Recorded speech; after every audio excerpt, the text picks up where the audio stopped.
आज हम लोग बात कर रहे हैं जिम्नोस्पर्म्स की। ओके, जिम्नोस्पर्म्स मतलब क्या? जिसमें सीड्स, जिम्नो मतलब नेकेड एंड स्पर्म्स मतलब सीड, जो प्लांट के अंदर सीड्स नेकेड होते हैं जिसको हम लोगों ने बोला है जिम्नोस्पर्म्स। ओके, जिसके अंदर दो यूनिक टर्मिनोलॉजी है, that is mycorrhiza, it is a combination of gymnosperm root with fungi. Okay, and next हम लोगों ने देखा है कोरेलॉइड्स, जिसके अंदर हमारे पास जो साइटस के रूट है उसके अंदर cyanobacteria, that is nitrogen fixing bacteria रहते हैं। ठीक है, नेक्स्ट हम लोग बात कर रहे हैं जिम्नोस्पर्म्स के अंदर हमारे पास जो मेल स्ट्रोबी है उसके अंदर जो लीव्स है या फिर मैं माइक्रोस्पोरोफिल्स बोलती हूँ, उसके अंदर सैक जैसा स्ट्रक्चर है। चलो मैं मेल स्ट्रॉबी ड्रॉ कर रही हूँ। ठीक है, ये कुछ हम लोग मेल स्ट्रॉबी ऐसे कुछ ड्रॉ कर सकते हैं। लाइक ये मैंने मेल स्ट्रॉबी ड्रॉ की जिसके अंदर बहुत सारे स्मॉल लीव्स हैं। ठीक है, जिसको मैंने क्या बोला है? माइक्रोस्पोरोफिल्स। ये लीव्स है, ये स्ट्रॉबी या फिर कोन लाइक स्ट्रक्चर है, इसके एक पार्ट को मैंने बोला है माइक्रोस्पोरोफिल। ओके, और उसको मैं रिमूव करके खोल के देखूंगी तो उसके अंदर कुछ सैक जैसा स्ट्रक्चर दिख रहा है, that is called the microsporangia. Okay, जिसके अंदर मुझे गैमेट्स मिलेंगे, गैमेट्स बने हुए दिखेंगे, that gametes are called the pollen grains. Okay, next हम लोग बात कर रहे हैं सेम ऐसी ही फीमेल स्ट्रॉबी होगी जिसको मैंने बोला है मैक्रोस्पोरोफिल या फिर मेगास्पोरोफिल। ओके, जिसके अंदर जो सैक होगा that is called the megasporangia, जिसमें ओव्यूल्स बनेंगे। ओके, और इन फ्यूचर ओव्यूल्स जाइगोट में कन्वर्ट होगा, zygote embryo and embryo seed में। ओके, नेक्स्ट हम लोग बात कर रहे हैं कि अगर ये मेल एंड फीमेल कोन्स या फिर male and female sex organ same plant पे होते हैं तो that is called the pinus. Okay, pinus के ट्री के अंदर male and female strobili same plant पे होती है, दैट इज पाइनस का ट्री जो है वो बाइसेक्सुअल प्लांट हुआ। ओके, लेकिन साइटस के अंदर जैसे पपाया में मेल का प्लांट अलग होता है, फीमेल का प्लांट अलग होता है, सेम साइटस के अंदर भी मेल एंड फीमेल के प्लांट्स अलग अलग होते हैं। ओके, यहाँ पे उन्होंने समझाया है कि अगर हमारे पास फीमेल रिप्रोडक्टिव स्ट्रक्चर है दैट इज मेगास्पोरेंजिया है, ठीक है, तो उसके अंदर ये फीमेल रिप्रोडक्टिव ऑर्गन के अंदर मेरे पास ग्रुप ऑफ सेल्स होते हैं जिसको मैंने बोला है न्यूसेलस। उसको मैंने क्या बोला है? न्यूसेलस। ठीक है, अब ये न्यूसेलस किससे प्रोटेक्टेड है? That is saddle envelopes. तो मैं कुछ ऐसे इमेजिन करूं कि ये स्टिग्मा है, that is female reproductive part, ये स्टाइल है और उसके बाद ये ओवरी है।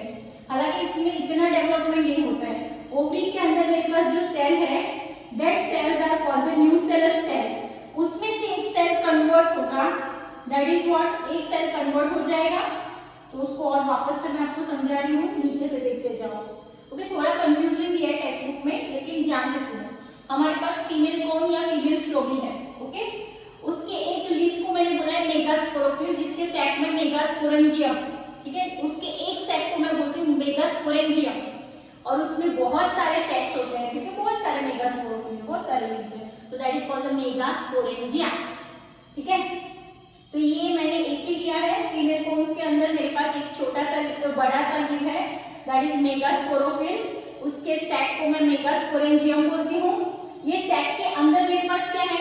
मेगास्पोर मदर सेल, जो कि एक्चुअली किसमें से बना है? न्यूसेलस में। मतलब वो सेट के अंदर मेरे पास एक सेल है, बहुत सारे, दैट इज न्यूसेलस।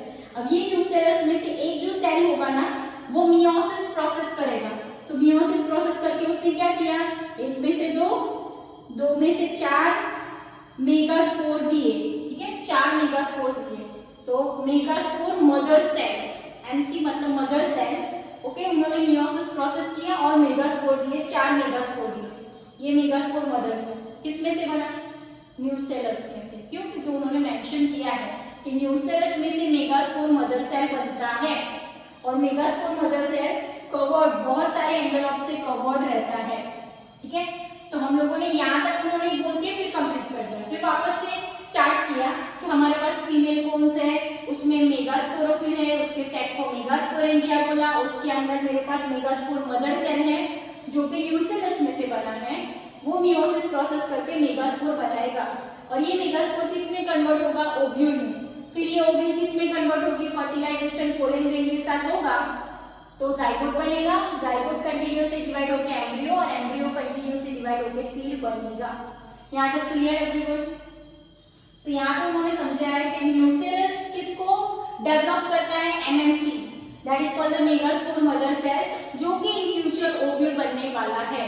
यहाँ पे मैं ओवरी की बात इसीलिए नहीं कर रही हूँ क्योंकि ओवरी में से फ्रूट बनता है और ये जिम्नोस्पर्म्स में कवरिंग नहीं होता है। सीड के ऊपर की कवरिंग को हम लोग पल्प या फ्रूट बोलते हैं, यस और नो? तो यहाँ पे सीड बन रहा है, उसके ऊपर पल्प नहीं बन रहा है, मतलब ओवरी जो है वो फ्रूट में कन्वर्ट नहीं होती है। यहाँ तक clear everyone? That completes your gymnosperms, okay. और इसमें जो सबसे बड़ा प्लांट है, tallest gymnosperms, that is called the eucalyptus, okay. ये याद रखना है, यूकेलिप्टस, ओके। अब हम लोग बात कर रहे हैं that is female, that is again the most developed division of plant kingdom, that is angiosperms, okay. Angiosperm सबसे डेवलप्ड डिवीजन है प्लांट किंगडम का, जिसके अंदर जो सीड है वो फ्रूट के अंदर कवर्ड है। मतलब क्या, अपन मैंगो खाते हैं, दैट इज द एंजियोस्पर्म। अगर हम लोग बात कर रहे हैं दैट इज हम लोग सपोटा, दैट इज चीकू खाते हैं, तो दैट इज एंजियोस्पर्म। तो ये सारे जो सीडेड प्लांट्स है, ठीक है, एप्पल खाते हैं, फिर हम लोग वाटरमेलन खाते हैं, वो सारे एंजियोस्पर्म्स के एग्जाम्पल्स है, ठीक है। तो हम लोग बात कर रहे हैं जो सबसे छोटा एंजियोस्पर्म है, that is called the Wolffia, okay. ये नाम याद रखना है। एंड जो सबसे लार्जेस्ट वन है, that is called the eucalyptus, okay. Tallest gymnosperm में सिक्वोया आएगा, सिक्वोया सिम्परविनस, और यहाँ पे eucalyptus that is the included in angiosperm, okay. This one is tallest. Next हम लोग बात कर रहे हैं कि एंजियोस्पर्म को हम लोगों ने डिफरेंट क्लास में डिवाइड किया है। एंजियोस्पर्म को हम लोगों ने क्लास में डिवाइड किया है और वो क्लास का नाम है मोनोकोटिलेडोनस एंड डाइकोटिलेडोनस प्लांट, ओके। वो क्लास में कौन से कैरेक्टर पे डिवाइड किया है, that is on the basis of cotyledon, okay. For example मैं बात कर रही हूँ दैट इज मेज, तो मेज में एक ही कोटिलेडन है। लेकिन अगर मैं बात कर रही हूँ ग्राम या पी, ठीक है, या फिर कैश्यू नट, तो उसमें दो कोटिलेडन होते हैं। टू इक्वल हाफ्स में हम लोग डिवाइड कर सकते हैं, ठीक है। सो एंजियोस्पर्म के दो क्लास है, मोनोकोटिलेडन एंड डाइकोटिलेडन। या तो फिर मैं क्वेश्चन एग्जाम में ऐसा पूछूं कि dicotyledon is division, order, phylum, species, ऐसे करके क्वेश्चन आएगा, ठीक है। तो डाइकोटिलेडन क्लास है।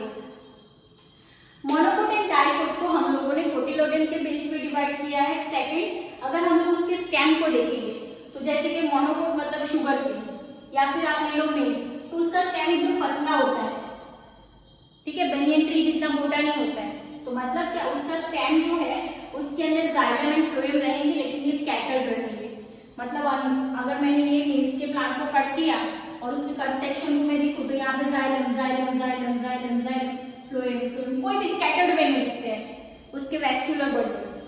लेकिन जब मैं डाइकोटिलेडन स्ट्रक्चर्स देखती हूँ तो उसके अंदर मुझे एक पर्टिकुलर पैटर्न देखने को मिलेगी कि नहीं भाई, ये जाइलम जाइलम जाइलम, अंदर फ्लोएम फ्लोएम फ्लोएम फ्लोएम, या फिर xylem phloem xylem phloem xylem phloem xylem phloem, ये कुछ पैटर्न मेरे को देखने के लिए मिलेगी, ठीक है। नेक्स्ट हम लोग बात कर रहे हैं लीव्स की बेटा। तो लीव्स में अगर आप देखोगे तो ये मिड रिब है, जो सेंटर वाली जा रही है, that is called the mid rib. और उसमें वेनेशन मतलब वेन्स का डिवीजन, वो कैसे होता है, इसको भी आप पैरेलल बोल सकते हो और इसको भी पैरेलल बोल सकते हो, that is called the leaves में पैरेलल वेनेशन, ठीक है। वेन्स का नेटवर्क, वेसल्स का नेटवर्क, ओके। एंड इसमें रेटिकुलेट मतलब कुछ आपको ऐसा दिखेगा, ये लाइक दिस, लाइक पूरा नेटवर्क जैसा, ठीक है, उसकी मेन ब्रांच से नेटवर्क्स दिखेंगे। नेक्स्ट हम लोग बात कर रहे हैं रूट की। तो इसमें जो रूट्स होंगे ना वो फाइबर्स, उसका उल्टा इसमें फाइबर्स रूट रहते हैं। लेकिन अगर मैं डाइकोटिलेडोनस के रूट की बात करूं तो that is called the tap root, एक बड़ा सा थिक सा रूट रहेगा, that root is called the tap root, okay. Tap root का एग्जांपल कैरेट भी है, जो हम लोग फ्यूचर में देखेंगे, डोंट वरी।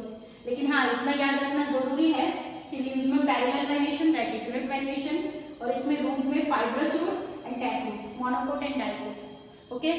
अगर मैं एग्जाम लूं तो इसको मोनोकोट एंड डाइकोटिलेडन का कंपैरिजन पूछ सकती हूँ, दैट इज इन 2 मार्क्स और 3 marks, depends, okay. And monocotyledon का एग्जांपल है मेज एंड डाइकोट का एग्जाम्पल है ग्राम। अभी के लिए इतना याद रखो। नेक्स्ट टॉपिक जो हम लोग मॉर्फोलॉजी पढ़ेंगे, इसमें ये पूरा टॉपिक डिटेल में पढ़ने ही वाले हैं, लेकिन स्टिल यहाँ पे उन्होंने मेंशन किया है इसलिए मैंने आपको बता दिया है, ठीक है। अब जो एंजियोस्पर्म में उन्होंने डिटेल में स्ट्रक्चर बताया, दैट इज रिप्रोडक्टिव ऑर्गन्स कौन से हैं, और ये रिप्रोडक्टिव ऑर्गन्स के अंदर गैमेट्स का डेवलपमेंट कैसे होता है, प्लस इसके अंदर फर्टिलाइजेशन कैसे होता है, ठीक है। क्योंकि हमें समझना है कि फ्रूट एंड सीड्स कैसे बनते हैं, तो वो पूरा डिटेल स्ट्रक्चर हम लोग नेक्स्ट क्लास में देखेंगे। साथ में हम लोग हैप्लॉन्टिक, डाइप्लॉन्टिक एंड हैप्लोडाइप्लॉन्टिक लाइफ साइकिल, उसका जो मीनिंग है वो समझेंगे, उसके साथ उसके एग्जाम्पल्स देखेंगे। एंड डेफिनेटली मैं आपको बता दूंगी कि नीट के अंदर उसमें किस टाइप के क्वेश्चंस रहते हैं, ठीक है। यहाँ तक क्लियर। तो आज हम लोगों ने जिम्नोस्पर्म्स रिमेनिंग एंड थोड़ा बहुत एंजियोस्पर्म का इंट्रोडक्शन देखा है, जो नेक्स्ट क्लास में हम लोग कंप्लीट करेंगे विथ देयर लाइफ साइकिल। यहाँ तक क्लियर एवरीवन? कोई भी डाउट हो तो मुझे व्हाट्सएप पे मैसेज करो, मुझसे एक पर्टिकुलर टाइम ले लो और वो टाइम पे अपने डाउट्स आप क्लियर करवा सकते हो। एंड अगेन आप लोगों को आज जिम्नोस्पर्म्स, भले लास्ट क्लास में आप लोगों ने होमवर्क में लिखा हो, again you have to write gymnosperms and angiosperms in detail with short note. काफी सारी बार आपको जिम्नोस्पर्म्स या एंजियोस्पर्म्स पे शॉर्ट नोट भी पूछा जा सकता है इन फुल मार्क्स, ठीक है, 3 और 4 व्हाटएवर। यहाँ तक clear everyone? Okay, thank you.